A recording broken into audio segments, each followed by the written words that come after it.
Bunda Pegi kecewa sidang pra-peradilan ditunda, menangis minta tolong Jokowi. Ibunda Pegi Setiawan, Kartini, mengaku kecewa berat dengan Polda Jawa Barat, Jabar, yang mangkir dan sidang pra-peradilan Pegi ditunda hingga tanggal 1 Juli tahun 2024. Padahal, keluarga Pegi sudah bersiap menyambut kebebasan Pegi yang diyakini tidak terlibat dalam pembunuhan Vina dan Eki pada 2016. Jangan ditunda-tunda sidangnya, saya kecewa sekali. Saya berharap sidang mulai digelar, anak saya akan bebas, ucap Kartini sembari menangis. Dalam tayangan Kompas TV, Selasa, tanggal 25 Juni tahun 2024.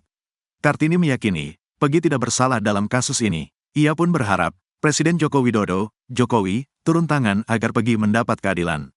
Tapi ternyata sidangnya ditunda lagi, saya sangat-sangat kecewa, ujarnya. Saya hanya memohon kepada Bapak Presiden bantu Pegi Setiawan karena dia tidak bersalah. Tolong Pak lepaskan Pegi karena Pegi tidak bersalah, lanjutnya. Sembari berurai air mata, Kartini meminta keluarganya tidak dizalimi karena miskin. Selain kepada Jokowi, Kartini juga berharap Presiden terpilih Prabowo Subianto memberikan atensi terhadap nasib Pegi. Saya mohon, saya orang miskin. Jangan zalimi kami karena kami miskin, bebaskan anak saya, dia tidak bersalah. Saya hanya minta tolong kepada Pak Jokowi dan Presiden yang baru untuk membebaskan anak saya yakin sekali anak saya tidak bersalah, ucap Kartini. Tak hanya Kartini, Luciana adik kandung Pegi juga berurai air mata saat membahas nasib sang kakak. Luciana berharap, sidang pra-peradilan Pegi dapat segera terlaksana. Saya kecewa sekali karena saya sudah menunggu kebebasan kakak saya, ucap Luciana. Ucapan Luciana sempat terhenti karena air matanya terus mengalir. Hingga kini, Luciana masih meyakini Pegi tidak terlibat dalam pembunuhan Vina Cirebon. Ia juga yakin Pegi akan memenangkan pra-peradilan melawan tim hukum Polda Jabar. Semoga sidang ini segera terlaksana agar kakak saya bisa bebas, kakak saya tidak bersalah, tandasnya. Kekecewaan turut dirasakan kuasa hukum Pegi yang sebelumnya telah bersiap menjalani sidang pra-peradilan. Pengacara Pegi Setiawan, Niko Kilikili, menduga Polda Jabar sengaja tak hadir dalam sidang pra-peradilan ini. Kami sangat kecewa dengan kejadian ini, padahal kami berharap Polda Jabar hadir hari ini, ucap Niko dalam tayangan Kompas TV, dikutip Senin. Kami menduga ini ada unsur kesengajaan agar kasus ini bisa P21 sehingga pra-peradilan ini digugurkan. Niko kemudian mengimbau Polda Jabar untuk bertarung secara jantan dalam sidang pra-peradilan ini. Ia pun berharap jaksa untuk bersikap adil. Kami berharap jaksa objektif dalam melihat perkara ini, biarkanlah sampai putusan pra-peradilan ini selesai baru dilanjutkan, ucap Niko. Kita fight secara gentleman, kita nggak usah takut, kalau polisi merasa benar kita sama-sama fight secara hukum, gentleman kita ajukan di pra-peradilan ini, imbuhnya. Meski sidang pra-peradilan ditunda, Niko tetap optimis Pegi Setiawan akan terbebas dari jeratan kasus Vina Cirebon. Ia pun mengutarakan harapannya terhadap Polda Jabar. Asalkan tidak digugurkan, kami sangat optimis Pegi Setiawan bebas, ungkapnya. Sidang pra-peradilan ini adalah sidang maraton, hanya 7 hari. Kami berharap hari Senin depan dari Polda Jabar hadir dalam persidangan ini agar kasus ini terang benderang, jadi masyarakat Indonesia tidak dibikin bingung. Niko meminta dukungan kepada Presiden Joko Widodo, Jokowi, hingga Menko Polhukam untuk terus mengawal kasus ini. Kami minta dukungan doa dari seluruh masyarakat Indonesia, Bapak Joko Widodo, Bapak Presiden terpilih Prabowo Subianto, Bapak Kapolri, Bapak Kompolnas, Kejagung dan Menko Polhukam untuk sama-sama mengawal kasus ini. Agar Pegi Setiawan yang tidak bersalah, tidak berdosa dibebaskan, tandasnya. Sidang pra-peradilan Pegi Perong ditunda gara-gara Polda Jabar tak hadir. Sidang gugatan pra-peradilan penetapan tersangka Pegi Setiawan pada kasus Vina Cirebon ditunda hingga tanggal 1 Juli tahun 2024. Hal itu disebabkan kuasa hukum dari Polda Jabar tak hadir pada sidang yang digelar di ruang VIP Pengadilan Negeri Bandung, Senin, tanggal 24 Juni tahun 2024. Sidang tersebut berlangsung pukul 9 waktu Indonesia Barat. Tim kuasa hukum Pegi Setiawan menghadiri sidang yang dipimpin oleh Eman Sulaiman sebagai hakim sidang tersebut.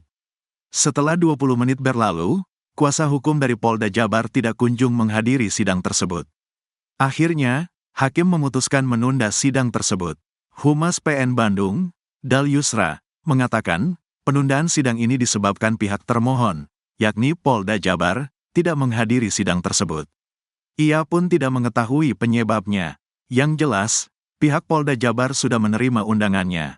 Tidak hadir dari pihak Polda, ditunda tanggal 1 Juli tahun 2024. Alasan mah, dia sudah diterima dengan sah dan patut, tapi tidak tahu alasannya, tidak hadir.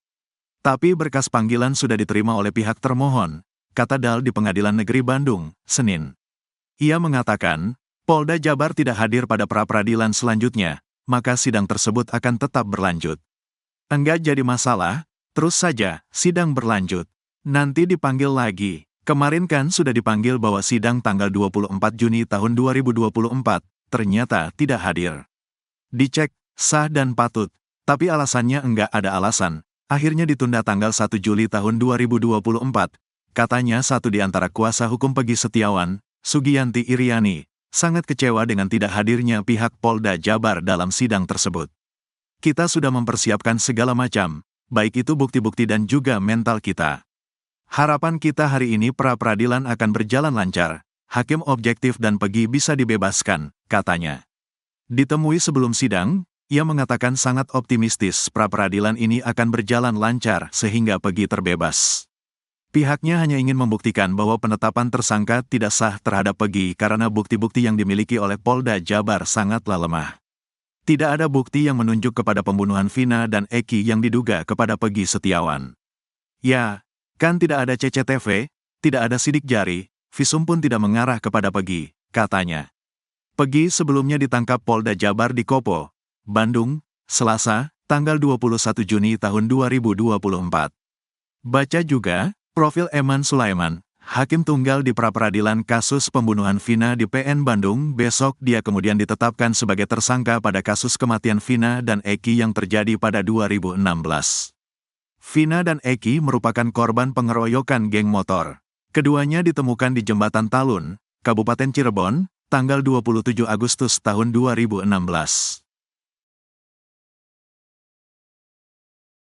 Peggy Setiawan pernah diminta cap sidik jari di kertas kosong. Peggy Setiawan diminta untuk cap sidik jari di 3 kertas kosong dan 1 kertas bertuliskan kata mayat. Hal tersebut diungkap kuasa hukum Peggy Setiawan, Muhtar. Namun, kata Muhtar, hingga kini siapa yang meminta Peggy membubuhkan cap sidik jari itu belum terungkap. Menurutnya, penyidik Polda Jawa Barat tak ada yang mengakuinya. Muhtar mengungkap hal tersebut dalam dialog Kompas Petang, Sabtu, tanggal 22 Juni tahun 2024.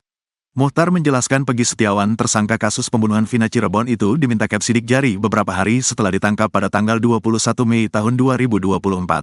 Beberapa hari setelah klien kami ditangkap, itu ada seseorang yang meminta sidik jari kepada Peggy di dalam tahanan, entah di dalam tahanan, entah di ruang pemeriksaan.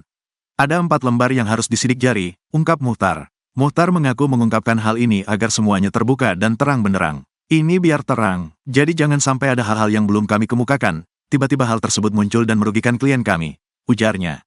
Peggy diminta membubuhkan cap sidik jari pada 4 lembar kertas. 3 diantaranya merupakan kertas kosong, sedangkan kertas yang satunya berisi tulisan Peggy Setiawan, mayat. Saat Peggy menjalani pemeriksaan yang kedua, pihak kuasa hukum sempat mempertanyakan soal sidik jari tersebut. Namun, penyidik justru menyatakan tidak pernah meminta sidik jari Peggy. Saat Peggy diperiksa kedua kalinya, kami tanyakan ke penyidik. Penyidik bilang, tidak. Kami tidak melakukan itu, beber Muhtar. Sekarang kalau bukan penyidik, maaf kami bukan menuduh, kalau bukan internal dari Polda Jawa Barat, terus siapa yang berani datang meminta cap jari dari klien kami, katanya. Muhtar menjelaskan bahwa cap sidik jari harus diminta melalui prosedur yang sah. Menurutnya apabila polisi, misalnya Inavis, hendak meminta cap sidik jari, maka harus didampingi Propam. Dokumen yang akan dicap sidik jari juga harus memuat data diri pemilik sidik jari dan dibubuhkan tanda tangan. Ini Peggy nyata-nyata dikasih kertas kosong, tidak ada data diri, ungkap dia. Kapolri Jenderal Listio Sigit Prabowo angkat bicara secara langsung soal kasus Vina Cirebon.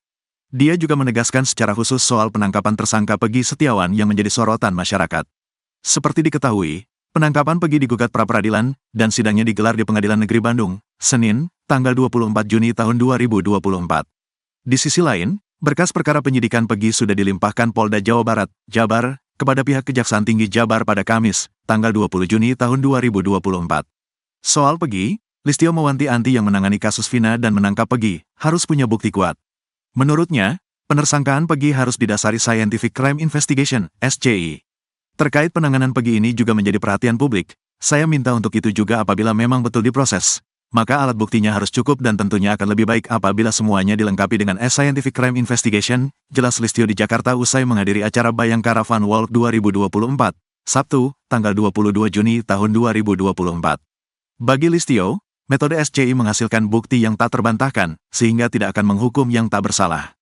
Itu adalah bukti yang tidak terbantahkan, jelasnya. Selain itu, Listio juga menyampaikan, penyidik bisa melengkapi bukti hasil SCI itu dengan bukti lain yang diatur dalam Kitab Undang-Undang Hukum Acara Pidana, KUHP. Namun demikian tentunya ada alat-alat bukti barang bukti lain yang juga tentunya diatur di dalam KUHP yang harus dilengkapi oleh rekan-rekan saya, jelas Listio. Penanganan kasus Vina bermasalah sebelumnya, Listio mengakui pengungkapan kasus Vina Cirebon bermasalah. Anak buahnya tidak menjalankan pembuktian secara ilmiah sehingga berefek domino. Kapolri sendiri bicara kasus Vina pada momen lewat amanatnya yang dibacakan Wakapolri Komjen Agus Andrianto di hadapan wisudawan STIK PT IKA, Kamis, tanggal 20 Juni tahun 2024. Listio meminta agar para lulusan STIK PT IKA harus jadi pengayom masyarakat. Sebagai polisi, para wisudawan dituntut memiliki kemampuan dan kualifikasi yang baik dalam melakukan penyidikan. Yang terpenting adalah mengutamakan SCI dalam pengungkapan perkara. Kapolri pun mengungkapkan akar permasalahan kasus Vina Cirebon yang tengah jadi sorotan masyarakat belakangan ini, karena pembuktian awal tidak menggunakan metode SCI. Pada kasus pembunuhan Vina dan Eki, pembuktian awal tidak didukung dengan scientific crime investigation, kata Listio melalui Komjen Agus. Hal itu membuat kasusnya bergulir penuh kejanggalan hingga Polri dicap tidak profesional. Bahkan Kapolri juga menyinggung soal penghapusan 2 daftar pencarian orang, DPO, yang dilakukan Polda Jabar.